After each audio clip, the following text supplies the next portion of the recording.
میں نے صابر کو کمرے کے اندر بلایا اور اندر جاتے ہی میں نے کنڈی بند کر دی۔ صابر نے کہا جلدی کرو، اب میں اور نہیں رہ سکتا۔ میرا نام حمیرہ ہے، میری ملاقات صابر سے یونیورسٹی میں ہوئی۔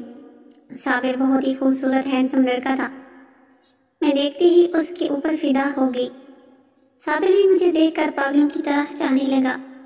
ایک دن میں رکشہ پر بیٹھ کے اپنے گھر جا رہی تھی، صابر بھی بائک پر تھا اور پاس آ کر مجھے ایک پرچی تھما دی۔ میں نے گھر جا کر دیکھا تو اس پر اس کا فون نمبر لکھا تھا۔ امی کا فون اٹھایا اور جلدی سے صابر کو کال کر دی۔ صابر نے کہا کہ حمیرہ، میں تو آپ سے بہت پیار کرتا ہوں اور میں آپ کے بغیر نہیں رہ سکتا۔ میں نے بھی اسے جواب میں کہہ دیا، صابر کون کہتا ہے میں تمہارے بغیر رہ سکتی ہوں؟ ہمارا بس نہیں چل رہا، نہیں تو ہم ایک ساتھ ہوتے، پھر ہماری بات گھنٹوں گھنٹوں چلتی رہتی۔ ایک دن صابر نے کہا کہ حمیرہ، میں آپ کو ملنا چاہتا ہوں۔ میں بھی اسے ملنے کے لیے بے تاب تھی۔ میں نے صابر سے کہا ہم ایک طریقے سے مل سکتے ہیں، اگر آپ میرے گھر کے اندر آ سکتی ہو تو، نہیں تو پھر میں آپ کو کبھی بھی نہیں مل سکتی۔ صابر پہلے تو ڈر گیا اور پوچھنے لگا تمہارے گھر میں کتنے لوگ ہیں؟ میرے گھر میں کوئی نہیں تھا، میری امی، 2 چھوٹے بھائی اور 2 چھوٹی بہنیں تھی۔ پھر اس کا حوصلہ بڑھ گیا اور اس نے کہا جب بلاؤ میں آ جاؤں گا۔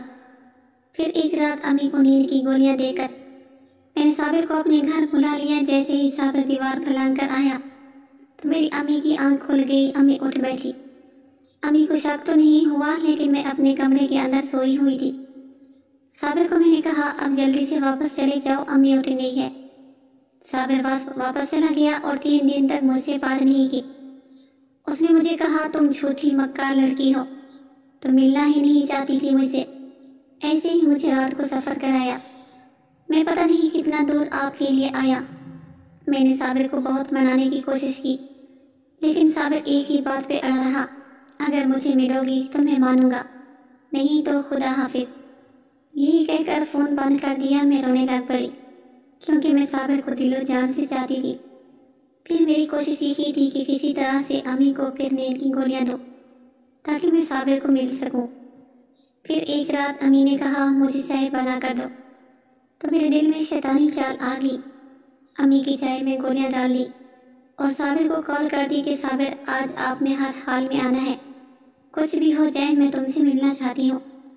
صابر نے کہا سوچ لو، اگر پہلے کی طرح ہوا تو پھر زندگی تک میں تمہارے لیے مر گیا سمجھو۔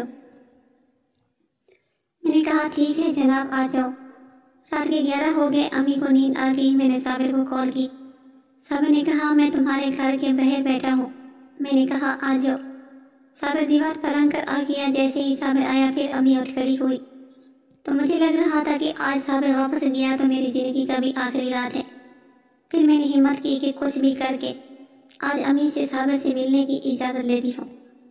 میں نے امی کو کہا کہ امی دیکھو، میں صابر سے بہت پیار کرتی ہوں، ہمارا کوئی غلط کام نہیں ہے، پلیز آپ مجھے ایک بار صابر سے ملنے دیں۔ پہلے تو امی نے مجھے بہت ڈانٹا، پھر گالیاں دی، لیکن میں ان کے پیروں میں گر گئی کہ آج اگر صابر چلا گیا تو زندگی بھر میں روتی رہوں گی۔ میری زندگی کا سوال ہے، امی مجھے جانے دو۔ امی کو مجھ پر رحم آ گیا اور مجھے کہا جلدی سے جاؤ، 5 منٹ میں واپس آ جاؤ۔ میں بھاگ کر گئی، صابر کے گلے لگ گئی اور صابر کی خواہش جاگنے لگی۔ صابر نے کہا کہ آپ میرے ساتھ کام کرو۔ میں نے صاف کہہ دیا کہ صابر یہ کام اچھا نہیں ہے، ہم پیار کرتے ہیں، پیار دل میں ہوتا ہے اور کچھ نہیں۔ صابر سمجھدار تھا، اس نے بھی کہا حمیرہ دیکھو، میں نے آپ کے روح سے پیار کیا ہے، آپ کے جسم سے نہیں۔ پھر ہم ایک دوسرے کے ساتھ ہنسی خوشی باتیں کرتے رہے۔